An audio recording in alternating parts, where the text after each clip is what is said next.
অনেকেই আসছেন আপনারা সবাই। আপনাদের সকলকে সালাম, আসসালামু আলাইকুম। বাংলাদেশে ইসলাম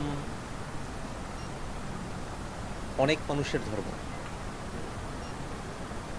শতকরা হিসেবে যেখানে ৯০% বা তারও বেশি, কিন্তু এখানকার মুসলমানরা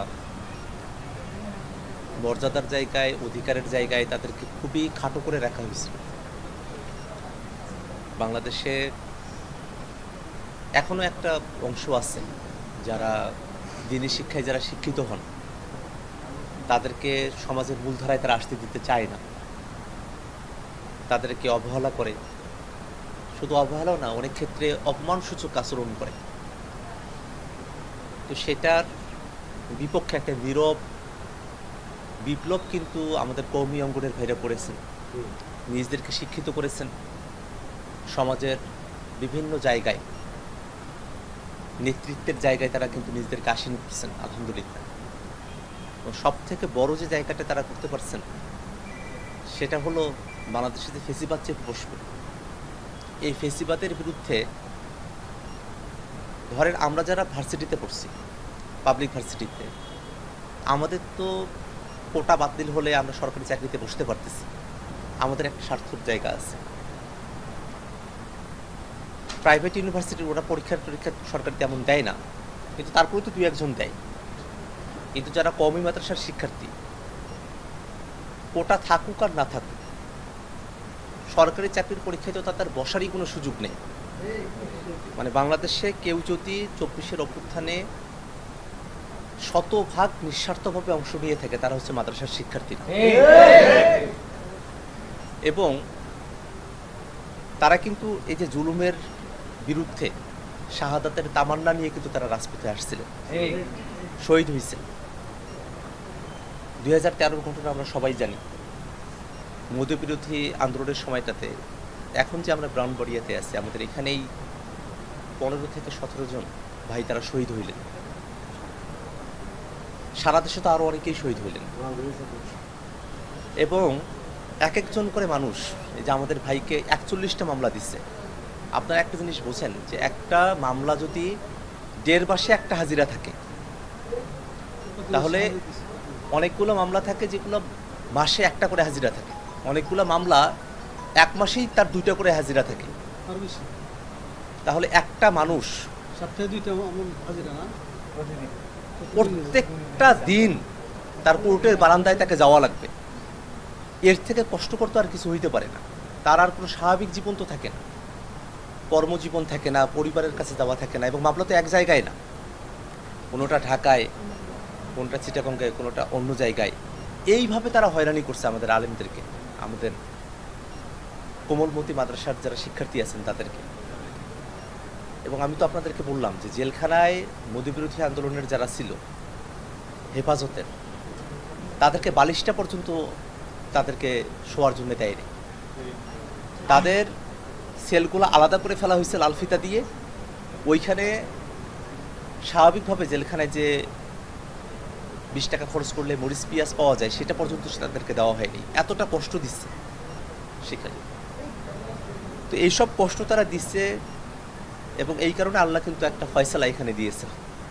আমাদের ভাইরা, আমাদের আলেমরা এবং আমাদের মুরব্বীরা যারা আছেন, সব থেকে কষ্টকর হলো যে আমাদের মুরব্বীদেরকে তারা কষ্ট দিচ্ছে।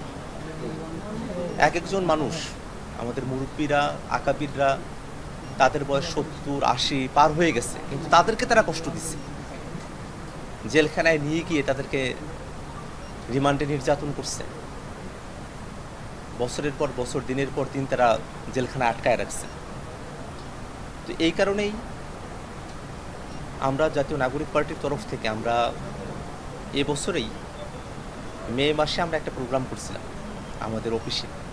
সেখানে আমরা খুব জোরালো কণ্ঠে বলছি যে জুলাই অভ্যুত্থানের যারা শহীদেরা আছেন, তাদেরকে যেমন সরকার একটা রাষ্ট্রীয় স্বীকৃতির আওতায় নিয়ে আসছে, ঠিক তেমনইভাবে হেফাজতের ২০১৩ সালের সেই গণহত্যায় যারা শহীদ হলেন, মোদি বিরোধী আন্দোলনে যারা শহীদ হলেন, তাদের প্রত্যেকের এই শাহাদাতকে এটা যেন একটা রাষ্ট্রীয় স্বীকৃতির আওতায় নিয়ে আসা হয়। এই দাবিটা আমরা তখনও করছি এবং আপনাদের এখানে আসছি, আপনাদের কাছ থেকেও এই দাবিটা আমরা আবার শুনেছি। আমরা এই দাবিটা সরকারের কাছে করব এবং সরকার যেন এটা বাস্তবায়ন করে। আমরা তো টাকা পয়সা কেউ চাইতেছি না, আমরা চাই যে এটা একটা দালিলিক প্রমাণ থাকুক, যাতে করে যুগে যুগে যারা ফেসিবাতি হইতে চাইবে তারা যেন দেখে যে ফেসিবাতি হলে তোমার বিরুদ্ধে জীবন দিতে কেউ কুণ্ঠাবোধ করে না। জীবন দিয়ে হলেও আমরা ফেসিবাদকে হটাবো, এটা হচ্ছে আমাদের এখানকার, আমাদের সকলের মানসিকভাবে আমাদের এখানকার আমাদের আকাবিররা যারা আছেন তাদের শিক্ষা। তো যাই হোক, আমরা এখানে আসছি, আমরা হুজুরের কাছে আমাদের শুকরিয়ার শেষ নেই, অন্ত নেই। উনি মুরব্বী মানুষ, উনি টাঙ্গাইলে প্রোগ্রাম ছিল আজকে রাত্র 1:30টার সময় উনি যখন জানছেন যে আমাদের এখানে আমরা আসতেছি, উনি আসছেন। তো আমাদের আহ্বায়ক নাহিদ ইসলাম উনি হুজুরকে সালাম দিয়েছেন। আমাদের দক্ষিণাঞ্চলের মুখ্য সংগঠক হাসনাত আবদুল্লাহ ভাই উনি, এবং আমাদের বাকি যারা নেতৃবৃন্দ আছেন নাসিরুদ্দিন পাটোয়ারি সহ, আমাদের আসলে সকলেরই আসার কথা ছিল, যেহেতু শহীদ পরিবারের অনেকেই ওখানে আছেন এবং আমরা সবাই যদি শহীদ পরিবারকে রেখে এখানে চলে আসি তো শহীদ পরিবাররা তারা কষ্ট পায়।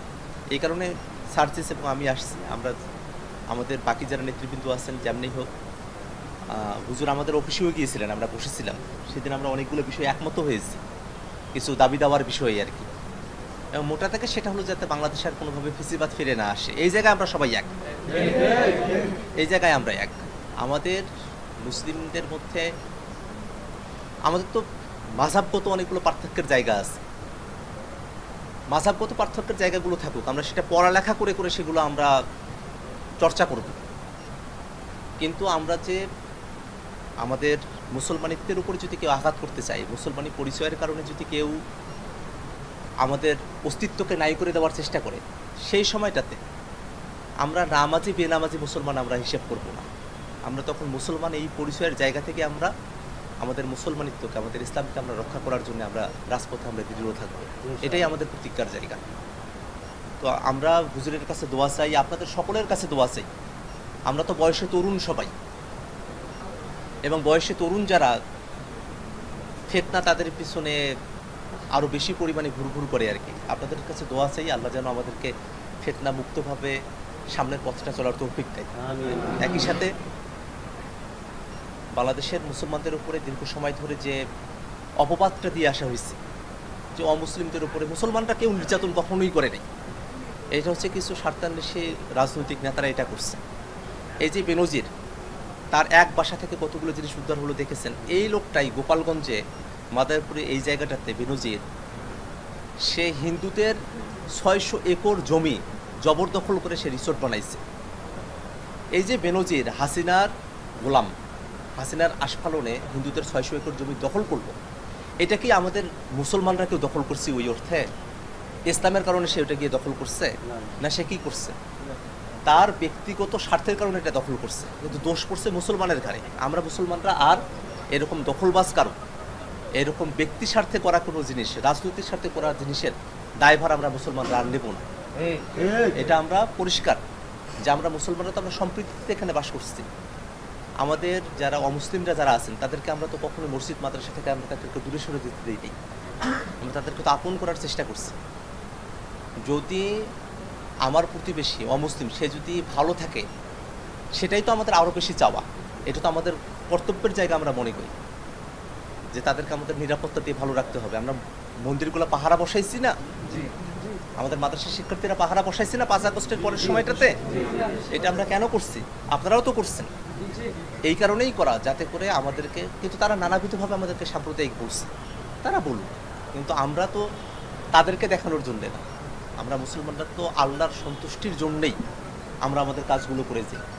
তা আল্লাহ রব্বুল আলামিন আমাদেরকে বিচার করবেন, আল্লাহ রব্বুল আলামিন আমাদেরকে যা যা দিবেন, এটাই দোয়া থাকবে।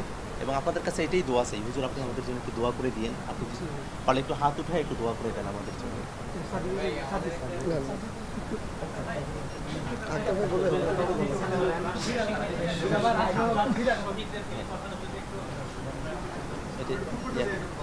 আচ্ছা,